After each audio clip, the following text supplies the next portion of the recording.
Welcome everybody, I'm Alexander Linz, Head of Content of WatchAdvisor.com. SIHH 2019, IWC Schaffhausen is the theme, and with me, Christian Knoop, the Creative Director of IWC Schaffhausen. A very warm welcome, Christian. Thanks, Alexander. Thanks for having me. We had the opportunity to film already in Schaffhausen before getting to Geneva in the busy area. We are now in a very calm moment. It's the 4th of January, still very calm. Are you relaxed before the SIHH? We are relaxed and we are confident, looking forward to the next couple of weeks. And SIHH typically is on one hand the most exhausting week of the year, but it's also the most energizing week of the year, because it's an amazing moment to present a collection and to talk about what we have worked on the last couple of years.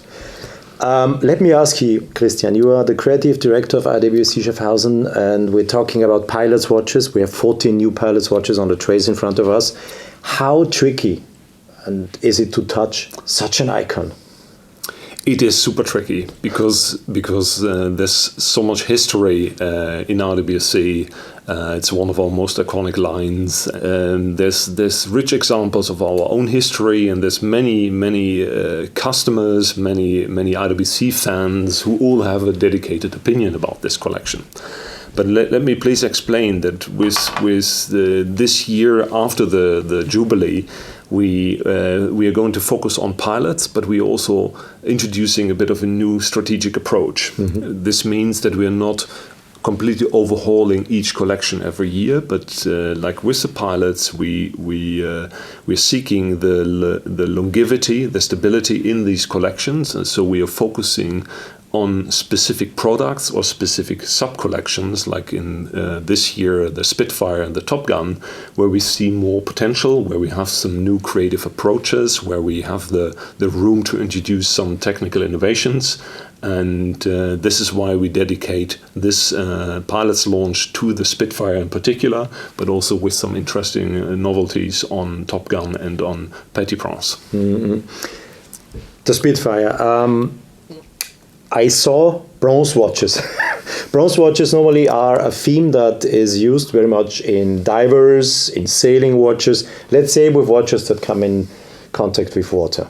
Mm-hmm. Choosing bronze for me makes sense because the color to what bronze turns when it is used is gorgeous. What was your approach? I mean, the Spitfire collection in particular is an important collection for the pilots because it dates back to a very important part of our history as a brand. The watches IWC provided to the Ministry of Defense, the Royal Army and the Royal Air Force in the 40s and 50s, and the famous Mark 10 watches, Mark 11 watches, which have been in service for many decades, and this is an important part of our history.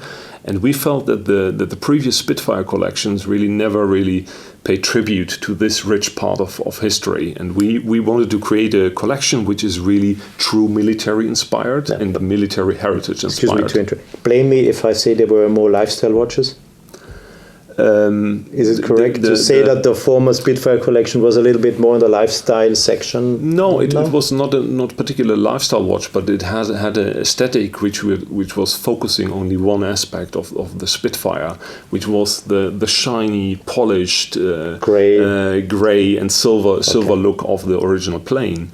But we see that actually the Spitfire holds a lot of history about the gentleman aviators, about the military watches IWC used to manufacture. So we looked at this really in a more holistic way, where we want to take the military codes and translate them into a contemporary watch. Take a bit the ruggedness, the purity of the dials, the color codes of the green, the more sturdy leather finishes on the straps, and the more matte finishes on the cases in steel, but also bronze perfectly lends itself perfectly to get this finish. And this really describes the overall approach on the Spitfire. So choosing bronze was more due to the fact that it's a material that perfectly matches what you have been just explaining. Exactly. It's not using a material that people used to see on divers or used to see on sailing watches. No, again, when we relaunch such a collection, it's important really to balance between the past and the future, to take the DNA of the brand and the particular product line, but still to add something new, something surprising, something which really takes this collection to the next level. And this is what we do here. We pay tribute to all the heritage of our brand, the history of pilots' watches, but we add new color and material combinations which we have never used on the pilots collection to introduce something new and surprising. And next to this color scheme, we're also very proud to present the first sub-collection in the pilots, which is 100% manufacturing movements only. So all the watches we see on the trays here do use in-house movements. Absolutely. 3,200 automatic, 6,900 chronograph, and so on, and perpetual calendar, and on the big ones, the to be on constant force. To be on constant force, of course, and the double chronograph. So all in-house movements now. Coming back to the Spitfire collection, I was also very pleased to see watches in a very, let's say, reasonable size. The downsizing is something that is done pretty often these days. Coming back to normal sizes, we have 39 millimeters freehand watches. We have a 41 millimeter chronograph. Did you really get the feedback from your customers that they want smaller watches? Here and there, yes, but on the other hand, I'm also a bit against the word downsizing, because big watches have been always part of IWC. It's part of our DNA, working with big pocket watch movements. So what we do in the pilots collection is also what we did on a couple of other collections in the previous years, that we're seeking more balance between large watches, which still remain in the collection, but also introduce a couple of more variable sizes. Big one. Especially on the pilots, we have had some fantastic watches in the past. The original Mark 11 was only 35 millimeters. We had the very popular chronographs and double chronographs from the 90s. You're wearing one today, which had much smaller size. So we said, okay, especially on the automatics and on the chronos, we can get a very interesting look and more variability with these new sizes. Okay, but I personally have to say I very much like I appreciate very much to see smaller sizes, because I can imagine that this is a watch that probably will also be worn by a woman. It's very nice, and it's not only supposed to be on a man's wrist. What would you say? No, absolutely. I mean, we introduced the 36 millimeter size on pilots, selling these to men and women, and this we started with a launch in 2016, and so this definitely inspired the idea to introduce smaller sizes on the pilots, and there we see definitely some room with our male and female customers in different countries. But as already shown into the camera, the big pilot stays in the collection. That's the icon of the. It's 46 millimeters. 46 millimeters. Bronze case. Bronze case. First time we do the perpetual calendar in bronze. Yeah. Coming over from the Spitfire collection, I want to talk with Christian about the Top Gun line. In the Top Gun line, you are showing the very first time ceratanium. That's a particular material you have been developing. A few can you give me a few details about ceratanium? We as IWC, we have a long history as pioneers for titanium and ceramics watches, which reaches back to the 80s. And so we have been working on both materials with a couple of innovations the last couple of years with different titanium alloys, with different ceramics cases. And now we bring both materials together in a material which is called ceratanium, which combines actually the sturdiness of the titanium, which is easier to machine and is a material which is lightweight and strong, with the hardness of ceramics. And we have a titanium alloy as a base, and then we have developed a special heat treatment which forms a very strong surface which has the hardness almost of ceramics. And so we're combining both materials. And it's beautiful matte. Ceratanium. So it's a beautiful matte look you have. So there's nothing shiny on that watch. So the perfect watch to be positioned on the wrist of a pilot then. Absolutely. I think especially when we talk about military pilots, more tactical military look, which perfectly suits the Top Gun theme.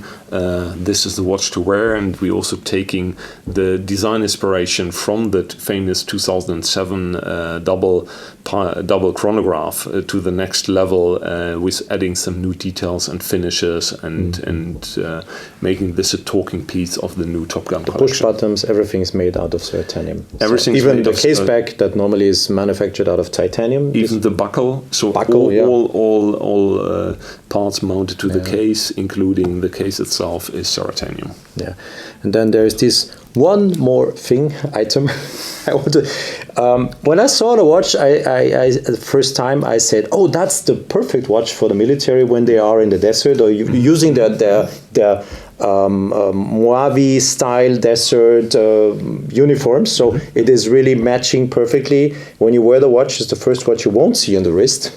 What was the inspiration to do such a watch? No, as I said in the beginning, we take inspiration from the history of IWC pilots' watches, military watches, and the military history or military angle has very different aesthetics. We have the heritage, the vintage military, which comes more forward in the Spitfire, but we also have the more tactical approach, which comes to life in the Top Gun universe. Top Gun is the nowadays called the Strike Fighter Tactics Instructor program for elite pilots of the U.S. Navy, and these pilots fly FA-18 Super Hornet jets, and this is a very technical environment, so this inspires the black one, but also these pilots wear different uniforms, and the desert subdued uniforms also belong to their outfits. So we said, okay, we have to develop something which matches also these aesthetics, and this is the Mojave Desert edition. I'm wondering how long it comes in a zirconium ceramics, and with matching dials and straps. I'm wondering how long it will take until next companies or next brands are going to copy that color. I think it is going to be a new trend here. You are launching a new trend. Yeah. Let me bet. Huh? And to finish this little presentation of the pilot's watches, we're going into the aesthetic field, in the field of technical watches. Saint-Exupéry, Le Petit Prince was also a theme introduced 2014 during Watches and Wonders. These were two editions back then, best-selling special editions in the history of IWC. And since then, we intensified the collaboration with the foundation Antoine de Saint-Exupéry, and the Petit Prince edition pieces belong to the pilot's collection and have been very popular the last couple of years. We've sold the Chrono, the Big Pilot, the Automatic, very iconic watches. Now we said, okay, it's such an iconic edition, it's such an iconic story, so we really have to go to extreme heights when it comes to complications, because the theme is fantastic. We have a specific color codes with the blue dials, and so we introduce the constant force tourbillon with the moon phase at 1 o'clock and this little prince on the moon. Yeah, the prince is standing very nice on detail. the moon. The prince is standing on which the moon. rounds off an amazing movement, the constant force tourbillon, which is one of the iconic movements of IWC. And for the first time, to finish that, it's that particular gold. Yes, we take the opportunity also to introduce a new material, which is called hard gold. It's a hard gold material, which is significantly more wear resistant and more harder than normal gold. We talk about 5 to 10 times more wear resistant and approximately 50% harder. And this is something especially for precious metal watches, which is important for the customers to keep the beauty of these. But to make it clear, it is still certified as 18 karat gold. It is still gold. It's not spoiled, or it's not dirty gold, or whatever you might call it. I don't know. It's a forging process which hardens the surface of that material. Okay. And results in a... And it is stamped and has the original stamp as 18 karat gold. So if people are doubting what are they doing here at IWC, are they probably it's gold. It's gold. And it makes no difference because this is the same gold watch, not made out of that new alloy, and there is absolutely no difference. So you don't see any difference in between the two golds. Not yet. Not yet. After wearing it a while, you will see the difference. Yeah, of course, when it comes to scratches and so on. So Christian, 14 new watches. I now pretty much understand your approach from, let's say, the military gentleman, all this, let's say, niche coming out to the extreme, the Top Guns, and to the elegant way. So it's about covering more or less the entire world of pilots' watches. What you do? Yeah, I mean, the Pilot's watches is one of our strongest families. It's definitely a product which is associated very much with the IWC Schaffhausen brand. So we are very excited to add a new angle of storytelling, which comes with new products, with new technical information, but also with new stories like the Spitfire longest flight, which we'll be partnering with for the next year. And coming back to what you said in the beginning, these watches are going to stay in the collection now for a longer time. Absolutely. There's a couple of pieces that are limited, but the rest is meant to stay. Okay. Definitely. Good. Very nice. Christian, thank you very much for taking the time. It was a great pleasure. And we are looking forward to how you like these watches. And as soon as you have seen also the other the videos we are producing today, let me know what you think about the new collection. Please use the comment section just underneath here. Tell me what you think about the watches. I'm more than happy to answer your comments. Thanks for watching, of course. Thank you, Christian. Thank you, IWC, for having me today. It was a pleasure. And if you like what we are doing, guys, please don't forget to subscribe to our YouTube channel and to like our videos. And I now have to say goodbye from Schaffhausen. Goodbye.